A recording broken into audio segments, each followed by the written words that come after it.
क्या ये एक पार्टिकल है या फिर एक वेव? ये नियम हमें ये बताता है कि लाइट जब हवा से पानी में या कांच में जाती है तो वो मुड़ क्यों जाती है। और ये इस आइडिया पर बेस्ड है कि लाइट असल में सीधी लाइन में चलने वाली किरणों से बनी है।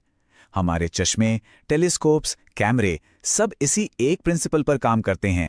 लेकिन फिर यंग ने अपना वो कमाल का एक्सपेरिमेंट किया और सारी कहानी ही पलट दी।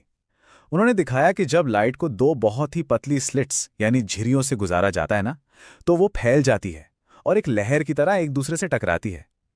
ये एक ऐसा रिजल्ट था जो तभी आ सकता था जब लाइट एक वेव हो, कोई किरण नहीं। तो अब हमारे सामने एक पहेली है। स्नेल का नियम कहता है कि लाइट एक किरण है, यंग का एक्सपेरिमेंट कहता है कि लाइट एक वेव है। तो सच क्या है? सच ये है कि दोनों सही हैं। लाइट का ये डबल रोल, ये डुअल नेचर, क्वांटम फिजिक्स के सबसे गहरे और सबसे हैरान करने वाले आइडियाज में से एक है। तो हमने बिजली की बात की, मैग्नेटिज्म की बात की और लाइट के इस अजीब डबल रोल को भी देखा। अब सवाल ये उठता है कि क्या इन सब के बीच कोई गहरा कनेक्शन है? क्या ये सब आपस में जुड़े हुए हैं?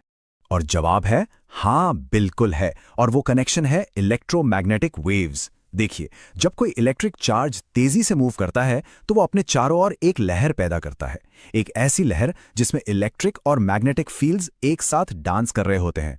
और इस लहर की सबसे कमाल की बात जानते हैं क्या है? ये लाइट की स्पीड से चलती है। क्यों? क्योंकि लाइट खुद एक इलेक्ट्रोमैग्नेटिक वेव है।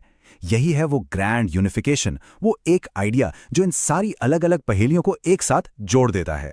कूलॉम, फैराडे और स्नेल के नियमों ने हमारी पिछली सदी को बनाया। इन्हीं से हमें बिजली मिली, रेडियो मिला, कंप्यूटर मिले। तो अब सवाल यह है कि अगली बड़ी खोज क्या होगी? वो कौन से नए नियम होंगे जो आने वाले 100 सालों की दुनिया को डिफाइन करेंगे? इसका जवाब तो अभी खोज